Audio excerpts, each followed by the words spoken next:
രാഹുൽ മാങ്കൂട്ടത്തിനെതിരായ ലൈംഗികാരോപണ വിവാദത്തിൽ മൊഴി നൽകാൻ തയ്യാറല്ല എന്ന് ഇരകൾ. നിയമ നടപടിയുമായി മുന്നോട്ടു പോകാൻ താൽപര്യമില്ല എന്ന് ക്രൈംബ്രാഞ്ച് അന്വേഷണ സംഘത്തെ അറിയിച്ചു.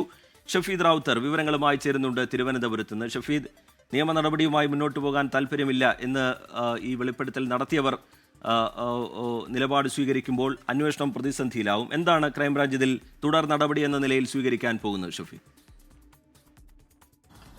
രജിത്ത്, സംസ്ഥാന പോലീസ് മേധാവിക്ക് ലഭിച്ച 6 തേർഡ് പാർട്ടി പരാതികളിലായിരുന്നു ഈ വിഷയത്തിൽ അന്വേഷണം നടത്താൻ പോലീസ് തീരുമാനിച്ചത്. മാത്രമല്ല, പ്രത്യേക ക്രൈംബ്രാഞ്ച് അന്വേഷണ സംഘത്തെയൊക്കെ തീരുമാനിച്ചത് ആ രീതിയിലായിരുന്നു. നിലവിൽ ഇപ്പോൾ ഏതെങ്കിലും തരത്തിൽ ഈ പരാതിക്കാരോട് നേരിൽ നിന്ന് മൊഴിയെടുക്കാൻ ക്രൈംബ്രാഞ്ച് അന്വേഷണ സംഘത്തിന് കഴിഞ്ഞിട്ടില്ല. അതേസമയം തേർഡ് പാർട്ടി പരാതിക്കാരായിട്ടുള്ള പല ആളുകളിൽ ഇതിനോടകം തന്നെ മൊഴി ശേഖരിച്ചിട്ടുമുണ്ട്. പക്ഷേ അവരിൽ നിന്ന് കാര്യമായ തെളിവ് ഉൾപ്പെടെയുള്ള കാര്യങ്ങൾ കിട്ടിയിട്ടില്ല എന്നുള്ളതാണ് നിലവിൽ നമുക്ക് മനസ്സിലാക്കാൻ കഴിയുന്ന കാര്യം. ഇതിന്റെ അടിസ്ഥാനത്തിലാണ് വീണ്ടും ചില വിവരങ്ങൾ തേടി മൊഴികളെ സമീപിച്ചത് ക്രൈംബ്രാഞ്ച് അന്വേഷണ സംഘം. എന്നാൽ പരാതിയുമായി മുന്നോട്ട് പോകാൻ താല്പര്യമില്ല എന്ന ഇരകൾ വ്യക്തമാക്കിയെന്നുള്ള വിവരമാണ് ഇപ്പോൾ പുറത്തു വരുന്നത്. മാത്രമല്ല, നിയമ നടപടികൾക്ക്, അത് മൊഴി നൽകാനെന്നല്ല, നിയമ നടപടികളുമായി മുന്നോട്ട് പോകാനും അവർക്ക് താല്പര്യമില്ല. നേരത്തെ ക്രൈംബ്രാഞ്ച് സംഘം ഈ ഗർഭചിത്രമടക്കം വിവരം തേടി സംസ്ഥാനത്തിന് പുറത്തേക്കടക്കം അന്വേഷണം വ്യാപിപ്പിച്ചിരുന്നു. എന്നാൽ അതൊരു പ്രൈവസി വിവരമായതുകൊണ്ട് തന്നെ കാര്യമായിട്ടുള്ള കാര്യത്തിലെ വിവരങ്ങൾ ക്രൈംബ്രാഞ്ച് അന്വേഷണ സംഘത്തിന് ലഭിച്ചിട്ടില്ല എന്നുള്ള സൂചനകൾ കൂടി ഈ ഘട്ടത്തിൽ പുറത്തു വരുന്നുണ്ട്. ഏതായാലും ആ അന്വേഷണം വഴിമുട്ടി നിൽക്കുകയാണ്. അന്വേഷണം അനിശ്ചിതത്വത്തിലാണ്. ഒരുപക്ഷേ ഉന്നത പോലീസ് ഉദ്യോഗസ്ഥരുടെ വിവരശേഖരണം അടക്കം അവരിൽ നിന്നടക്കം വിവരം തേടി അഭിപ്രായം കൂടി കേട്ട ശേഷമായിരിക്കും